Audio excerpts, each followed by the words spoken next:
Assalamualaikum warahmatullahi wabarakatuh. Halo penonton, perkenalkan nama saya Ahmad Hari Febrianto, biasa dipanggil Hari, dari jurusan Teknik Mesin Undip angkatan 2020, asal dari Sidoarjo.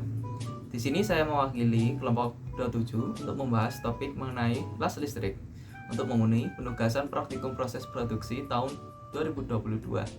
Akan ada beberapa outline yang akan saya bahas, serta untuk memudahkan dalam menyajikan informasi, saya akan menampilkan presentasi yang sudah saya buat dan akan ada pemutaran video beserta penjelasan oleh saya. Oke, langsung saja terus simak video ini. Baik, sekarang kita masuk ke pemaparan materi mengenai las listrik oleh saya sendiri, Ahmad Hari Febrianto dari kelompok 27. Outline kita hari ini ada 5. Yang pertama, penjelasan las listrik. Yang kedua, safety tools. Yang ketiga, elektroda yang digunakan. Keempat, posisi pengelasan. Yang kelima, penjelasan proses pengelasan. Outline yang pertama, penjelasan las listrik. Las listrik adalah suatu proses penyambungan logam dengan menggunakan tenaga listrik sebagai sumber panas. Pada pengelasan dengan las listrik, panas yang dihasilkan berasal dari busur listrik yang timbul dari menempelnya benda kaca dengan elektroda. Jenis sambungan dengan las listrik ini adalah sambungan tetap, yaitu sambungan yang hanya dapat dilepas dengan cara merusaknya. Berikut ada klasifikasi las listrik. Terdapat 3 kategori yang utama. Yang pertama ada flash, yang kedua consumable, dan yang ketiga non-consumable. Flash sendiri merupakan penyambungan las listrik tanpa menggunakan elektroda. Terus yang kedua adalah consumable, merupakan penyambungan las listrik menggunakan elektroda yang dimana elektrodanya habis terbakar. Terus yang ketiga non-consumable, merupakan penyambungan menggunakan elektroda di mana elektrodanya tidak ikut terbakar. Terus yang kita fokuskan sendiri adalah consumable, pengelasan consumable SMAW. SMAW merupakan salah satu dari pengelasan consumable electrode. SMAW adalah las busur listrik dengan menggunakan elektroda berselaput atau flux. Flux sendiri pada pengelasan ini adalah untuk membentuk slab di atas hasil lasan yang berfungsi sebagai pelindung hasil lasan dari udara selama proses las berlangsung. Pada proses las SMAW, busur api listrik yang terjadi antara ujung elektroda dan logam induk atau benda kerja akan menghasilkan panas. Panas ini mencairkan ujung elektroda dan benda kerja secara setempat. Busur listrik yang ada dibangkitkan oleh mesin las. Dengan adanya pencairan ini, maka kampu las akan terisi oleh logam cair yang berasal dari elektroda dan logam induk atau benda kerja dan membentuk kawah cair lalu membungkuk, maka terjadilah logam lasan dan slab. Selanjutnya ada peralatan las SMAW. Kita akan bicarakan peralatan utamanya terlebih dahulu, yaitu pembangkit listrik. Ada 3 pembangkit listrik AC, DC, AC, DC. Untuk AC memerlukan arus listrik bolak-balik atau arus AC yang dihasilkan oleh pembangkit listrik PLN atau menggunakan generator. Di mesin AC sendiri ada trafo step down yang berfungsi menurunkan tegangan karena sumber tegangannya berasal langsung dari PLN. Terus arus yang digunakan antara 10 ampere sampai 500 ampere. Yang kedua ada DC, yaitu arus listrik yang digunakan untuk memperoleh nyala busur listrik adalah arus yang searah. Memiliki 2 polaritas, yaitu DC-RP dan DC-SP. Di mesin DC sendiri ada rectifier atau penyara arus yang berfungsi untuk mengubah arus bolak-balik atau AC menjadi arus searah. Terus yang terakhir ada mesin AC/DC, pembangkit AC/DC, yaitu mesin las ini mampu melayani pengelasan dengan arus searah DC dan pengelasan dengan arus bolak-balik atau AC tanpa mengganti peralatan las. Terus selanjutnya ada elektroda, benda yang digunakan untuk melakukan pengelasan listrik yang berfungsi sebagai pembakar yang akan menimbulkan busurnya nyala. Akan dijelaskan secara spesifik lagi ke depannya. Kita skip dahulu. Terus yang berikutnya ada klem massa, merupakan bagian yang tersambung pada pembangkit listrik dan dipasang pada meja kerja las pada saat proses pengelasan. Biasanya klem massa ini ditempatkan pada benda kerja yang akan dilakukan pengelasan. Terus berikutnya ada holder, bagian yang tersambung pada pembangkit listrik dan berfungsi untuk pemegang elektroda pada saat proses pengelasan. Terus yang terakhir ada meja kerja las. Meja kerja las digunakan untuk menaruh benda kerja pada saat proses pengelasan. Kita masuk ke kategori peralatan tambahan. Yang pertama ada palu las, digunakan untuk membersihkan kotoran atau kerak pada hasil pengelasan pada sambungan. Yang kedua, sikat baja berfungsi sebagai membersihkan benda kerja dari kotoran dan kerak kecil pada hasil pengelasan. Yang ketiga, ada tang penjepit yang digunakan untuk menjepit atau memegang benda kerja yang telah dilas. Terus ada pendingin atau air, berfungsi untuk mempercepat proses pendinginan. Meskipun sebenarnya proses pendinginan dengan menggunakan air bisa mempercepat proses korosi. Terus ada apron sebagai pelindung dari percikan bunga api. Terus ada magnet siku, alat untuk menghasilkan benda kerja dengan sudut yang presisi antara 45 derajat, 90 derajat, dan lain-lain. Kita masuk ke top outline yang kedua, yaitu safety tool, merupakan peralatan keamanan yang diperlukan pada saat proses pengelasan. Yang pertama ada baju kerja atau wear pack, merupakan pakaian yang digunakan untuk melindungi tubuh dari percikan logam panas dalam proses pengelasan. Yang kedua ada sarung tangan, melindungi tangan kita dari panas yang dihasilkan dari pengelasan dan percikan api pada waktu pengelasan.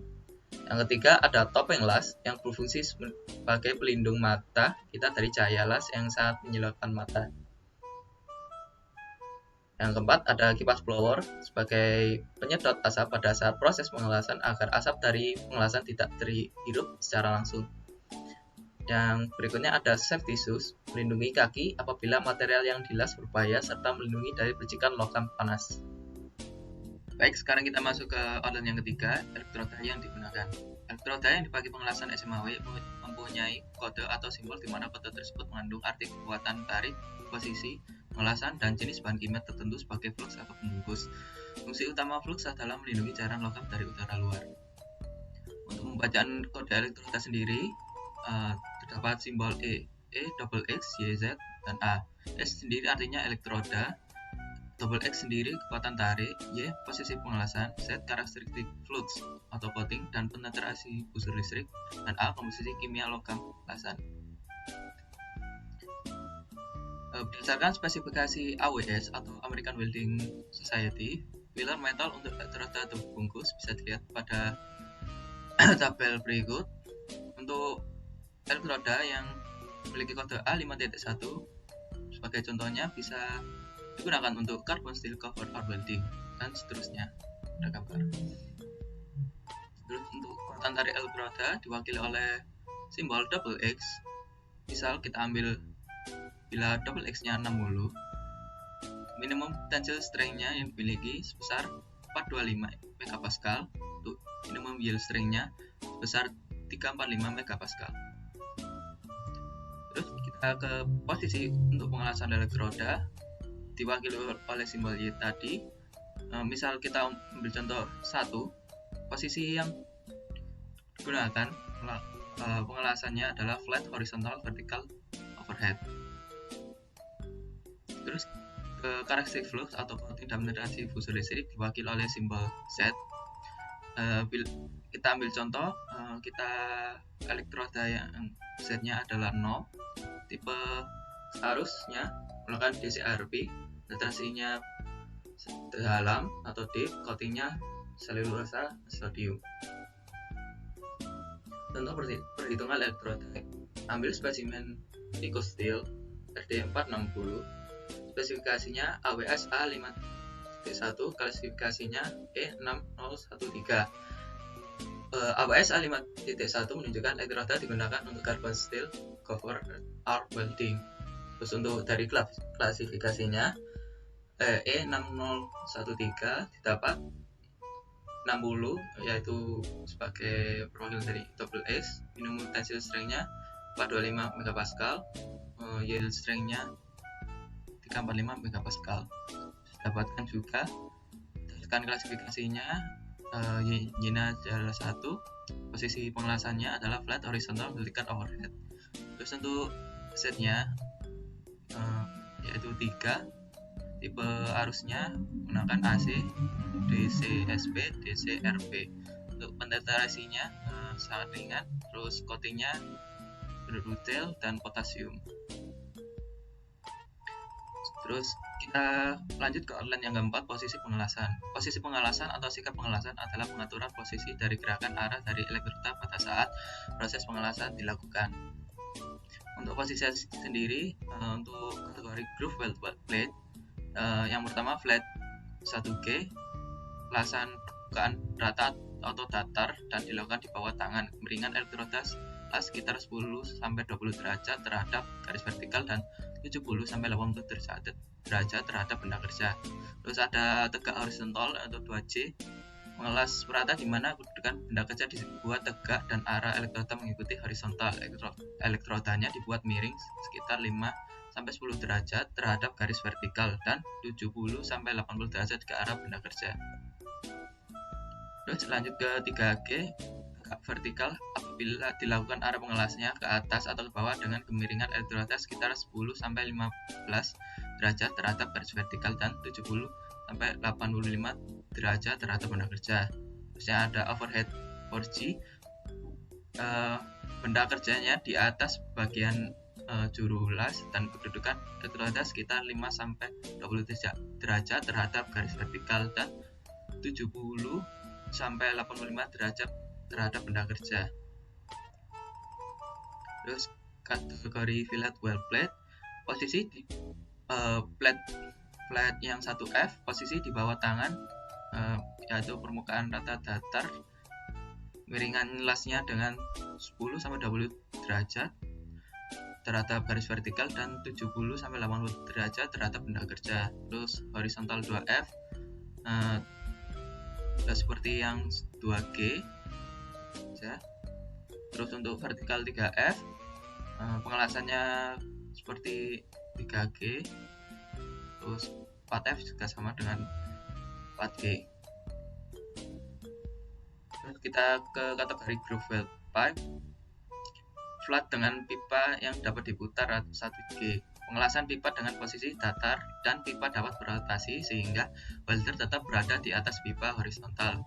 Terus ada 2G, horizontal pipa dapat diputar. Pengelasan pipa dengan posisi pipa vertikal dan pengelasan dilakukan secara horizontal dengan kondisi pipa yang dapat diputar. Terus ada vertikal pipa statis sehingga pengelas yang berputar.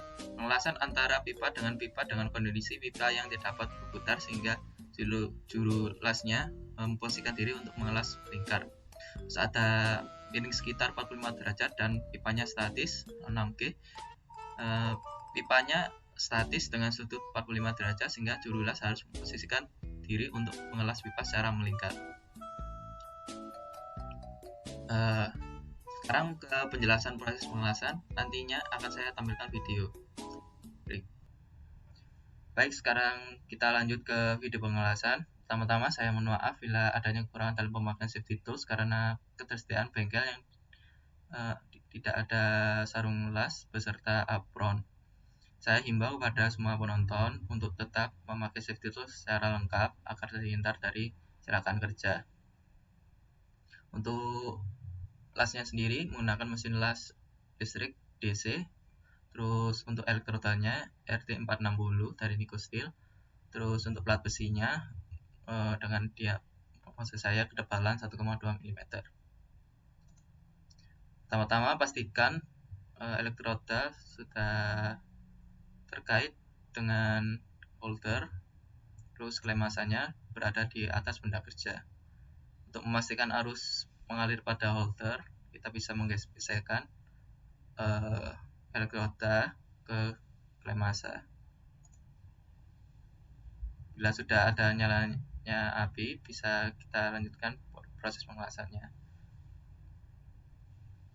Untuk pengelasannya sendiri, pertemuan antara elektroda dan benda kerja menghasilkan busur api listrik. Nah, busur api listrik ini menghasilkan panas. Panas ini dapat mencairkan ujung elektroda dan benda kerja secara setempat.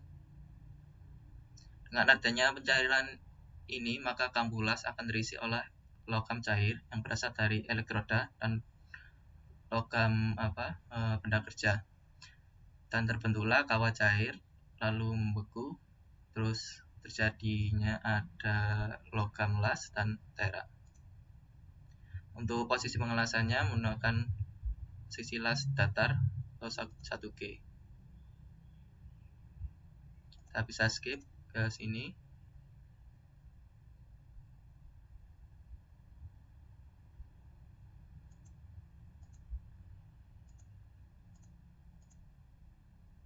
Untuk pengecekan apakah sambungannya sudah api atau tidak, bisa kita menggunakan palu. Bila sudah terasa cukup rapi sambungannya, platnya sudah terlas semua bagian-bagiannya, kita bisa menstop dalam pengelasan. Berikut adalah spesimen las yang sudah dilas dengan baik. Baik, sekarang kita sudah berada di akhir penayangan. Saya mohon maaf bila ada kesalahan-kesalahan, dan terima kasih telah menonton video saya. Sampai berjumpa pada kesempatan yang lain. Wassalamualaikum warahmatullahi wabarakatuh.